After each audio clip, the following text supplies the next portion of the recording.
برادران ملت اسلامیہ، السلام علیکم ورحمۃ اللہ وبرکاتہ۔ الحمدللہ الحنان المنان الذي خلق الإنسان وعلمه البيان، والصلاة والسلام على رسوله سيد الإنس والجان وعلى آله وأصحابه ذوي الخير والإحسان، أما بعد، فأعوذ بالله من الشيطان الرجيم، بسم الله الرحمن الرحيم، وسيعلم الذين ظلموا أي منقلب ينقلبون، صدق الله مولانا العظيم۔ بارگاہ رسالت مواب صلی اللہ تعالی علیہ وسلم میں درود پاک کا ہدیہ پیش کریں۔ اللہم صلی علی سیدنا و مولانا محمد معدن الجود والکرم وآلہ واصحابہ الکرام وابنہ الکریم وبارک وسلم صلاة دائمة سرمدا ابدا۔ آج جمعۃ الوداع ہے، رمضان المبارکہ کا۔ اس کی بڑی فضیلت ہے۔ رمضان اور جمعہ دونوں کا تذکرہ قرآن پاک میں موجود ہے۔ رمضان کے متعلق بھی باضابطہ اللہ تبارک و تعالیٰ نے خصوصیت کے ساتھ بیان فرمایا، اسی طرح جمعہ کے لیے بھی اللہ تعالیٰ نے خاص سورہ نازل فرمائی۔ لیکن جب یہ دونوں ایک ساتھ جمع ہو جائیں تو ان کی فضیلتوں پر اور بھی بلندیاں آ جاتی ہیں۔ جمعہ رمضان میں ہو، اور پھر علامہ ابن رجب حنبلی فرماتے ہیں کہ جب طاق راتوں میں سے کوئی ایک رات جمعہ کی رات کو آ جائے تو غالب گمان یہ ہے کہ لیلۃ القدر اسی رات کو ہوگی۔ تو کل کی جو رات گزری وہ جمعہ کی رات بھی تھی اور طاق رات بھی تھی، تو یہ دونوں کے جمع ہونے پر بزرگوں نے فرمایا لیلۃ القدر والی جو فضیلت ہے جس شب کے لیے غالب گمان ہے کہ وہی ہو سکتی ہے۔ لیکن ہم سب اللہ کریم کی بارگاہ میں یہ آس و امید لگا کر دعا کرتے ہیں کہ ہم گنہگاروں کو اس کی مبارک گھڑیوں میں سے کوئی گھڑی قبولیت کی عطا فرمائے۔ اور آج کے دن کے متعلق یہ بھی فرمایا گیا کہ جمعہ یعنی سورج غروب ہونے سے پہلے پہلے ایک گھڑی ایسی آتی ہے جس میں اللہ تعالیٰ بندے کی ہر دعا قبول فرماتا ہے، قبولیت کا وقت ہوتا ہے۔ اور یہ بھی فرمایا گیا کہ اس نے ایمان و احتساب کے ساتھ آج جو نماز پڑھا، اس سے پہلے جو گناہ کیا تھا اللہ تعالیٰ سب کو معاف فرمائے گا۔ رمضان المبارکہ کی ہر رات بخشش ہوتی ہے، اور جتنے لوگوں کی رمضان میں بخشش ہو گئی اتنی تعداد صرف آج کے جمعہ کے دن بخشے جاتے ہیں۔ اور پھر عید کی رات کے لیے بھی فرمایا گیا۔ تو اب یہ چند ساعتیں رہ گئی ہیں اور چند لمحے باقی رہ گئے ہیں رمضان کو رخصت ہونے میں۔ دعا یہ کرو کہ اللہ یہ رمضان کے گزرنے سے پہلے ہم سب کی بخشش کا اعلان فرمائے۔ جو ہزاروں لوگ، لاکھوں لوگ جہنم سے آزاد ہو رہے ہیں، ان آزاد ہونے والوں میں ہمارا نام بھی مولا شامل فرمائے۔ ویسے دنیا بھر میں آج کے دن کو مسلمانوں نے یوم القدس کے نام سے منسوب کیا ہے۔ یوم القدس کے نام سے اس کو موسوم کیا ہے۔ دنیا الگ الگ ڈے مناتی ہے، mother's day, father's day, women's day, وہ پتہ نہیں کون کون سے ڈے بہت سارے منائے جاتے ہیں۔ اسلامی اعتبار سے ساری دنیا کے مسلمانوں نے رمضان کے آخری جمعہ کو القدس ڈے، یوم القدس یعنی بیت المقدس کی حفاظت والا دن قرار دیا۔ پوری دنیا آج دعاؤں میں مشغول ہے اور امت کو قدس کے متعلق اویئرنیس لانے کے لیے، ان کے اندر معلومات پیدا کیے جانے کے لیے ہر جگہ پر محفلیں ہوتی ہیں، تقاریر ہوتی ہیں، اور ہونا بھی چاہیے کہ امت کو یہ حصہ ٹرانسفر کیا جائے۔ آج دور دراز بیٹھے ہوئے لوگ یہ سمجھتے ہیں کہ فلسطین میں جو کچھ بھی چل رہا ہے وہ ان کا علاقائی جھگڑا ہے، ان کے بارڈر کا مسئلہ ہوگا جیسے ہمارے لیے کشمیر کا مسئلہ بنتا ہے۔ ایسا نہیں ہے میرے عزیزو، یہ بہت پرانی تاریخ ہے۔ بیت المقدس جو خطہ ہے جس کو مسجد اقصی کہا گیا قرآن پاک میں، جہاں سے رسول کریم صلی اللہ تعالی علیہ وسلم کی معراج ہوئی، جس کا ذکر صاف قرآن پاک میں ہے، سبحان الذی اسری بعبدہ لیلا من المسجد الحرام الی المسجد الاقصی۔ پاک ہے وہ ذات جس نے اپنے بندے خاص کو ایک رات مسجد حرم سے جو مکہ میں مسجد اقصی تک کا سفر کرایا۔ مسجد اقصی کیا ہے؟ قرآن کہتا ہے الذی بارکنا حولہ، جس کے ارد گرد ہم نے برکت رکھی ہے، جس کے ارد گرد برکتیں رکھی گئی ہیں۔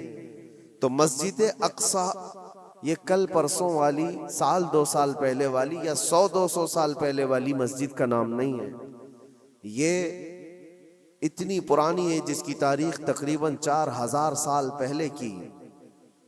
سیدنا ابراہیم علیہ السلام کے زمانے سے یہ آباد علاقہ، اور ایک دو نہیں ہزاروں انبیاء اکرام علیہ السلام کا وہ قبلہ رہا ہے، اور خود مسلمانوں کا بھی قبلہ اول وہی تھا، پہلے اسی کی طرف منہ کر کے نماز ادا کیا جاتا۔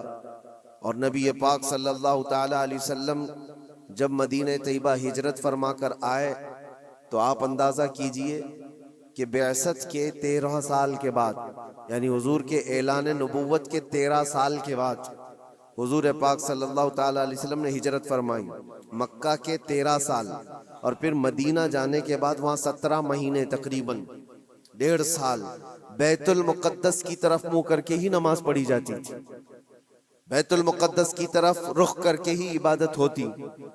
اور 17 مہینے کے بعد پھر وہ حکم آیا، وہ بھی میرے مصطفیٰ کریم صلی اللہ علیہ وسلم کی خواہش پر، کہ آپ ظہر کی نماز ادا کر رہے تھے اور آپ کے دل میں یہ خیال آیا کہ ہمارا قبلہ بیت المقدس کی بجائے خانہ کعبہ ہوتا تو اچھا ہوتا۔ رب تبارک و تعالیٰ کی بارگاہ میں وہ خواہش کرتے ہوئے آسمان کی طرف نماز کی حالت میں حضور دیکھ رہے تھے، چہرہ آسمان کی طرف اٹھا رہے تھے، 2 رکعت ہو چکی تھی۔ تب اللہ تعالیٰ نے قرآن کی آیت نازل فرمائی نماز کی حالت میں ہی، قد نرا تقلب وجہک فی السماء فلنولینک قبلۃ ترضاها۔ اے محبوب، ہم آپ کا چہرہ اٹھانا دیکھ رہے ہیں آسمان کی طرف، اور عنقریب آپ کو اسی طرف پھیر دیں گے جہاں آپ کی رضا ہے، آپ کی جس میں خوشی ہے۔ اور پھر فوراً آیت بھی نازل ہو گئی، فولی وجہک شطر المسجد الحرام۔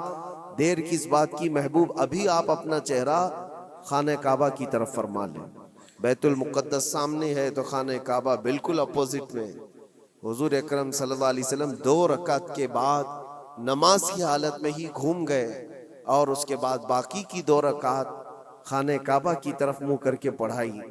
تو قبلہ تو جو بدلا وہ نبی پاک صلی اللہ علیہ وسلم کے زمانے میں 17 مہینے نماز مدینے میں پڑھنے کے بعد، لیکن اس سے پہلے بیت المقدس قبلہ اول رہا۔ بیت المقدس انبیاء اکرام کا مسکن ہے، تقریباً 30,000 کے قریب انبیاء اکرام علیہ السلام اس کے ارد گرد ہیں بیت المقدس کے، اور وہ اس کو قرآن پاک نے ارض مقدس کہا ہے۔ ارض مقدس بھی قرآن پاک میں اس کا ذکر ہے۔ مسئلہ یہ ہے کہ وہاں پر دنیا کے 3 بڑے پرانے جو ادیان ہیں ان کا وہ محور و مرکز بنتا چلا جاتا ہے، یہودیت، عیسائیت اور مسلمانوں کے لیے، سب کے لیے وہ مقدس ہے، محترم ہے، متبرک ہے۔ یہودی بھی اس کو مقدس مانتے، ان کا بھی قبلہ رہا، اور عیسائی بھی اس کو اپنا مقدس اور محترم عبادت گاہ کے طور پر دیکھتے ہیں، اس لیے کہ عیسیٰ علیہ السلام کی ولادت بھی وہاں قریب میں ہوئی بیت لحم میں، اور عیسائیوں کے لیے بھی وہ ایک مرکز کی حیثیت رکھتا ہے۔ اور یہ آسمانی مذاہب میں ایمان والے مسلمانوں کے لیے بھی وہ مقدس و متبرک ہے۔ اس کی وجہ چاہے جو بھی ہو، قرآن پاک میں اس کا ذکر ہے، اور نبی پاک صلی اللہ علیہ وسلم نے وہاں سے معراج فرمائی۔ معراج کا سفر شروع فرمایا۔ تو اس اعتبار سے تین بڑے ادیان جو دنیا کے ہیں ان میں یہ اختلاف کا مسئلہ آج سے نہیں رہا، برسوں سے رہا۔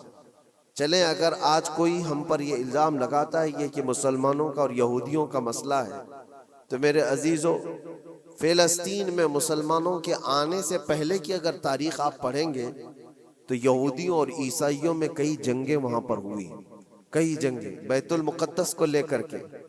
بیت المقدس میں پہلے یہودیوں کا غلبہ تھا تو عیسائیوں کا بادشاہ ٹائٹس اور ہرکیولس، یہ سب بادشاہوں کے جو نام ہیں آپ تاریخ میں پڑھیں، یہ حضور پاک صلی اللہ تعالیٰ علیہ وسلم کی آمد سے پہلے والے، انہوں نے طاقت حاصل کی، غلبہ حاصل کیا۔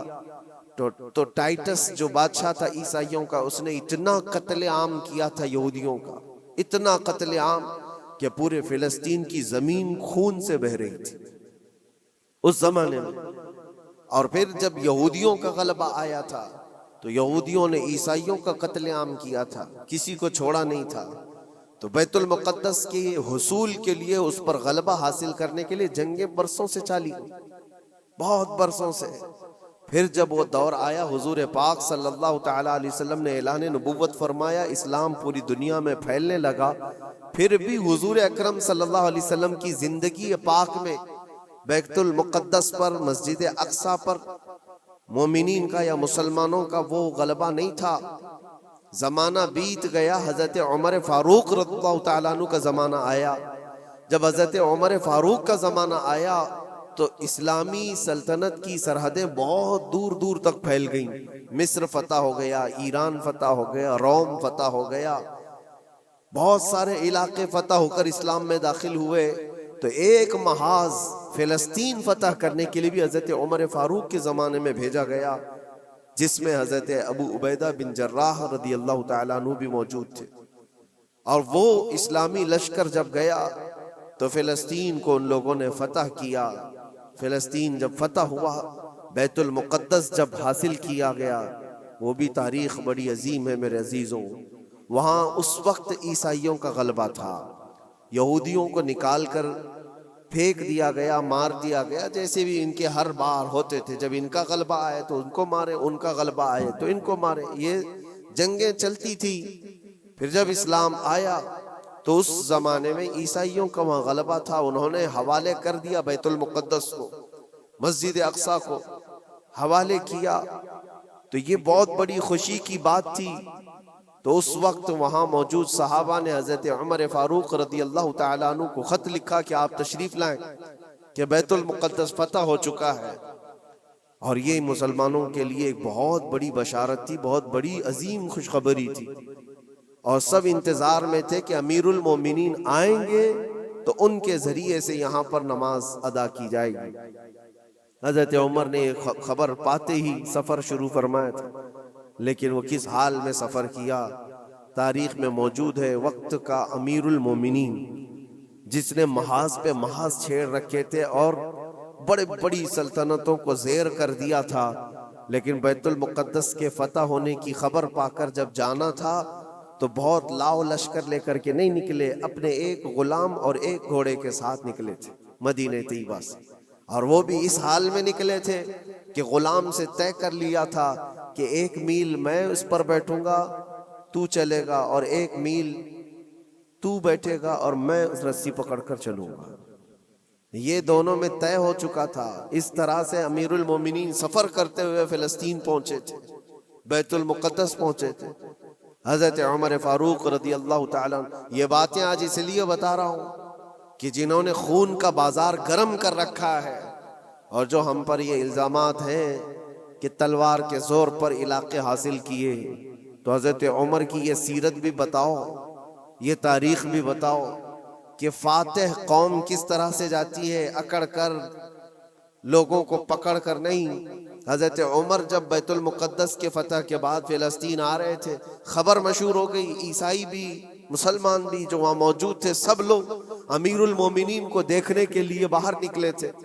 اتفاق ایسا تھا کہ فلسطین جب قریب تھا تو سواری پر بیٹھنے کی باری غلام کی تھی، حضرت عمر کی باری رسی پکڑنے کی تھی۔ وہ رسی پکڑ کر کے وہاں قریب پہنچے تو لوگوں نے یہ سوچا جو سواری پر بیٹھا ہے وہ امیر المومنین ہے، لوگ سب اس کے پیچھے دوڑنے لگے۔ تو وہاں موجود صحابی رسول حضرت ابو عبیدہ نے کہا، اے لوگو تم غلط فہمی میں ہو، سواری پر بیٹھا ہوا امیر المومنین نہیں، گھوڑے کی رسی پکڑا ہوا وہ امیر المومنین، وہ تو غلام ہے ان کا۔ لوگوں نے پوچھا ایسا کیسے ہو سکتا ہے، تمہارا اتنا بڑا عظیم بادشاہ، اتنا بڑا سلطان، وہ رسی پکڑ کر چل رہا ہو، کوئی غلام بیٹھا ہو؟ کہا یہی تو اسلام کا عدل ہے، فاروق اعظم کا عدل ہے۔ انہوں نے یہ طے کیا ہے کہ راستے میں دونوں برابر کے سفر میں حصے دار ہوں گے، تھوڑا آرام تم کرو گے، تھوڑا آرام ہم کریں گے۔ ان اخلاق کو دیکھ کر موجود کئی لوگوں نے اسلام قبول کیا تھا۔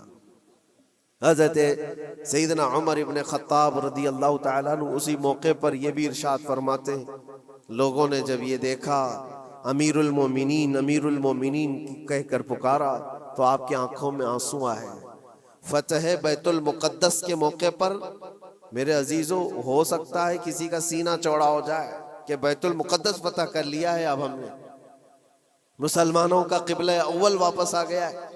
اس لیے کہ تاریخ میں پہلے سے موجود ہے اور بعد میں بھی کہ جس بادشاہ نے وہاں پر چڑھائی کی اور فتح کیا، غلبہ حاصل کیا، اس نے کرورتا ایسی دکھائی کہ سارے لوگوں پر یہ دھوس جمانا چاہا کہ یہ میری طاقت کا نشہ دیکھ لو، میں جب طاقت سے چڑھائی کرتا ہوں تو کیا حالات ہوتے ہیں۔ سب کو جس بادشاہ نے بھی بیت المقدس پر چڑھائی کی ہے اس نے اپنا غرور اور اپنا گھمنڈ لوگوں کو دکھایا۔ یہ امیر المومنین عمر ابن خطاب تھے، جب بیت المقدس فتح ہونے کے بعد آئے تھے تو آنکھوں میں آنسو تھے اور روتے ہوئے لوگوں سے کہا، اے لوگوں میری کوئی حیثیت نہیں، میں تمہیں بتاتا ہوں میں خطاب کا بیٹا عمر ہوں۔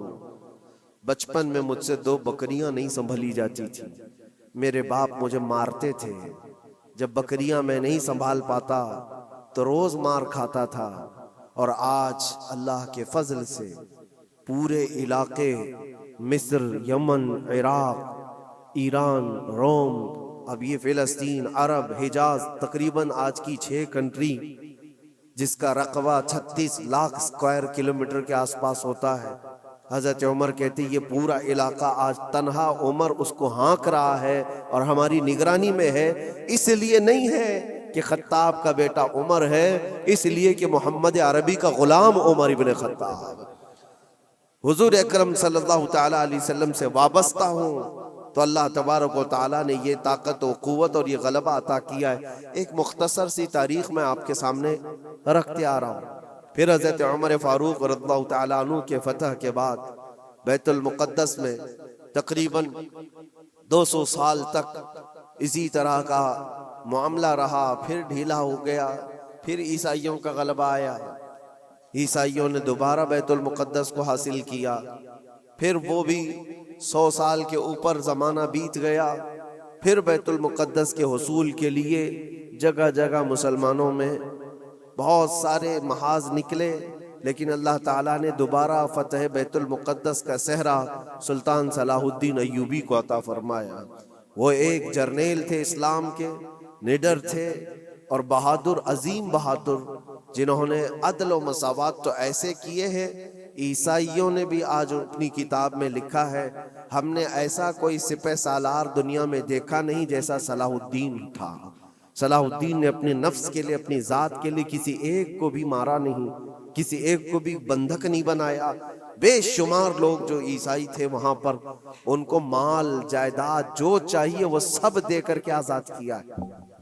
کہا کہ صرف بیت المقدس یہ مقدس جگہ ہے، اس کی گندگی اور اس کی ناپاکی میں نہیں دیکھ سکتا۔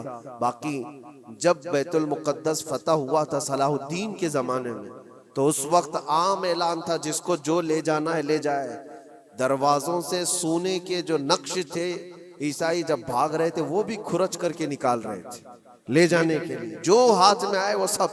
لیکن صلاح الدین نے منع کیا تھا کسی کو کچھ نہ پوچھا جائے، مال و جائیداد، دنیا کی دولت سب انہیں مبارک ہو، اللہ کا یہ مقدس گھر ہمارے حصے میں آیا۔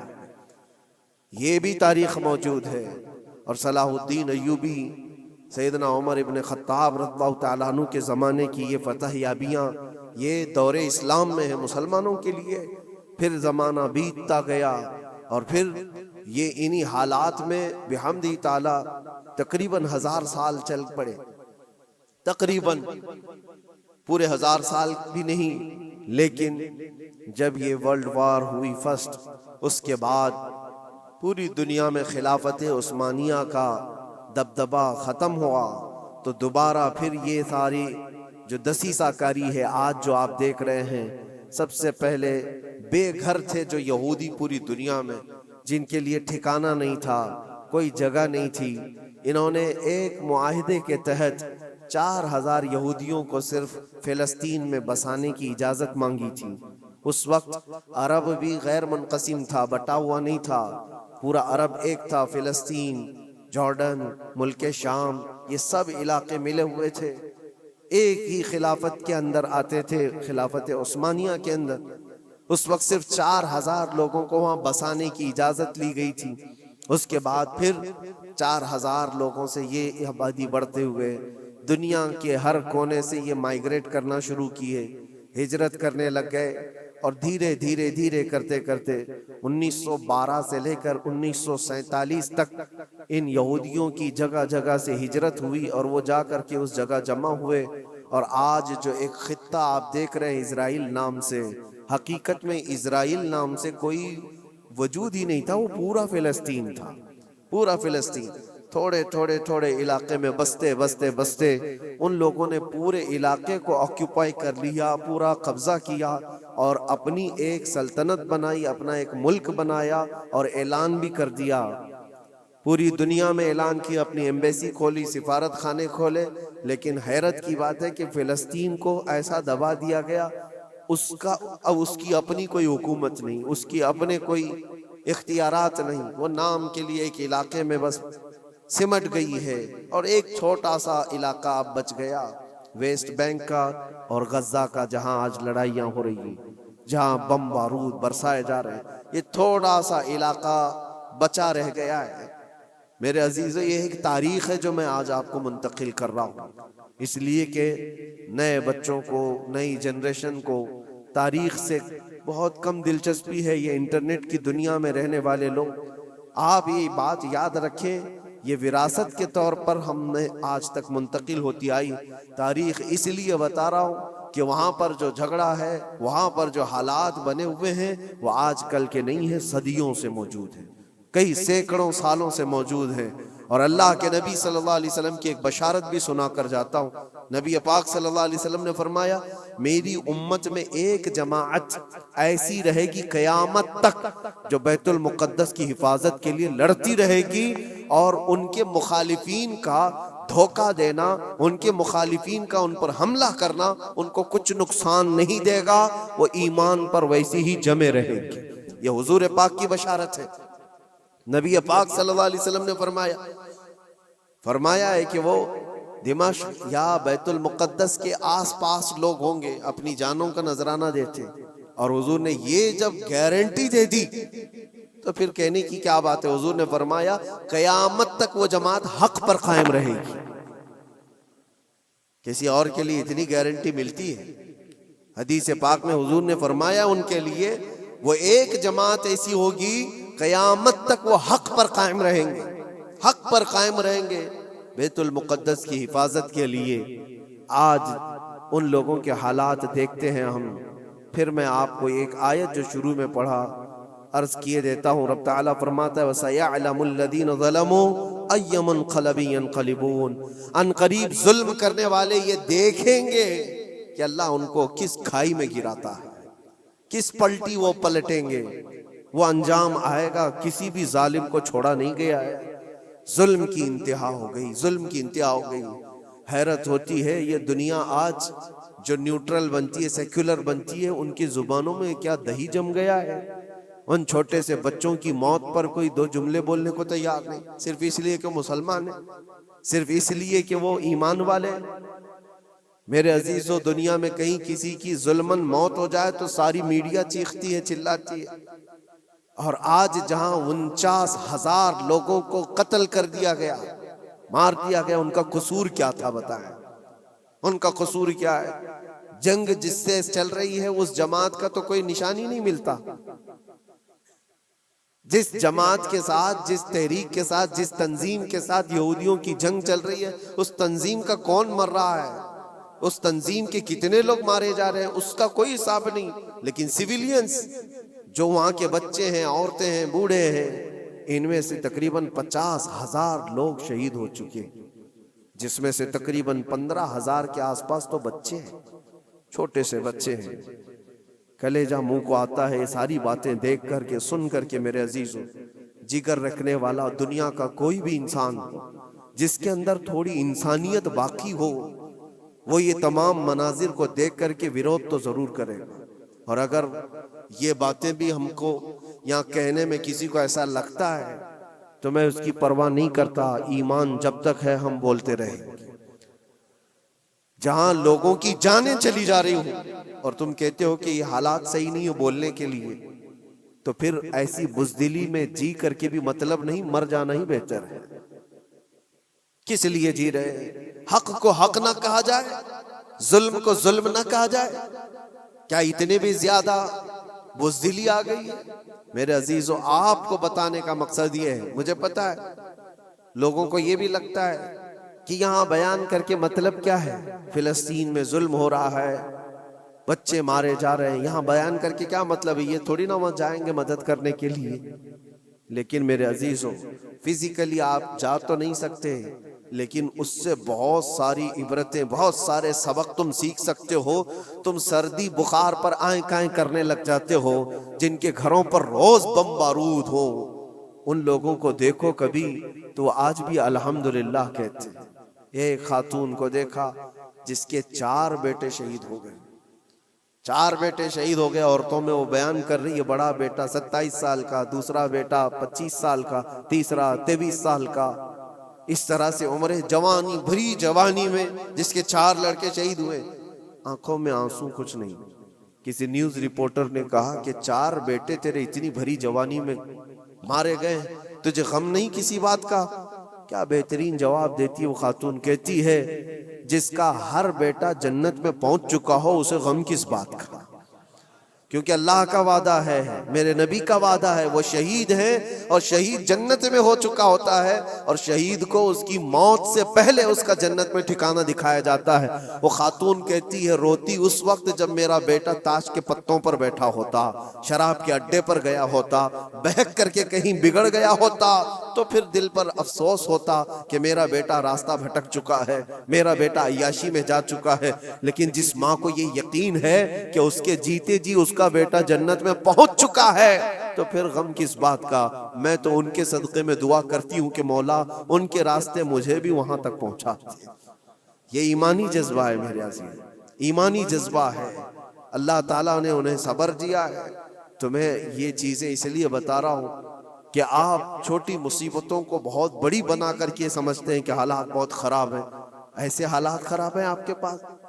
آپ کے لیے وہاں پر کل کی بات ہے، جو لوگ مدد پہنچانے کے لیے گئے تھے ان کی آنکھوں میں آنسو، کہتے خرید کر کے دینے کے لیے بھی پانی نہیں ہے، صاف پانی پی نہیں سکتے، کھانا کھانے کے لیے دکان ہی نہیں ہے، کہاں بکے گا، کہاں سے آئے گا، بہت سارے حالات۔ لیکن ان قسم پرسی کے عالم میں ان کا ایمان سلامت ہے۔ یہی تو نبی پاک صلی اللہ علیہ وسلم نے فرمایا، پوری دنیا ان کے خلاف ہو تو بھی ان کا کچھ نہیں بگڑے گا۔ موت آ جانا اس کو بگڑنا نہیں کہتے، گھر ٹوٹ جانا اس کو بگڑنا نہیں کہتے، ایمان چلا گیا تو اس کو بگڑنا کہتے ہیں۔ اور ان کا ایمان سلامت ہے تو سب سے بڑی دولت ان کے ساتھ ہے، سب سے بڑی دولت ہے۔ آپ سب کے لیے اور ہمارے لیے عبرت کی بات ہے۔ آج یوم القدس ہے، آج پوری دنیا یہ الوداعی جمعہ کو قدس کی حفاظت کا دن کہہ کر مناتی ہے۔ آپ سب اللہ کی بارگاہ میں دعا گو ہو جائیں اور اللہ کریم کی بارگاہ میں گڑ گڑا کر کے مانگیں کہ مولا قبلہ اول بیت المقدس کو پھر سے ہمارے حق میں عطا فرما دیں۔ اور اس کے لیے جنہوں نے اپنی جانوں کا نذرانہ پیش کیا، اپنے مال و جائیداد، اپنے بچے، اپنے عزیز و اقارب کھوئے، اے کریم خدا دنیا میں بھی اور آخرت میں بھی ان کو اجر عظیم عطا فرما۔ وہاں کے شہیدوں کی شہادت کو قبول فرما لے۔ اے اللہ ان کے بیماروں کو شفا دے دے، ان کی عورتوں کو سہارا دے دے۔ مولا کریم ان کے رزق کے اسباب پیدا کرتے ہیں۔ اے رب العالمین، رمضان کا یہ آخری عشرہ ہے، عید کی خوشیاں سب گھروں میں آتی ہیں، ان بچوں کے گھروں میں بھی عید کی خوشیاں پہنچا دے جن کے باپ اور جن کی مائیں رمضان میں جا چکی ہیں۔ اے کریم خدا ارحم الراحمین، مولا تیرے حبیب پاک صلی اللہ تعالیٰ علیہ وسلم کی امت پاک پر رحم و کرم فرما دے۔ اللہم ارحم امت سیدنا محمد صلی اللہ علیہ وسلم رحمتا عامہ، اللہم اغفر امت سیدنا محمد صلی اللہ علیہ وسلم مغفرتا عامہ، وصلی اللہ تعالی علی خیر خلقہ محمد وآلہ واصحابہ اجمعین برحمتک یا ارحم الراحمین۔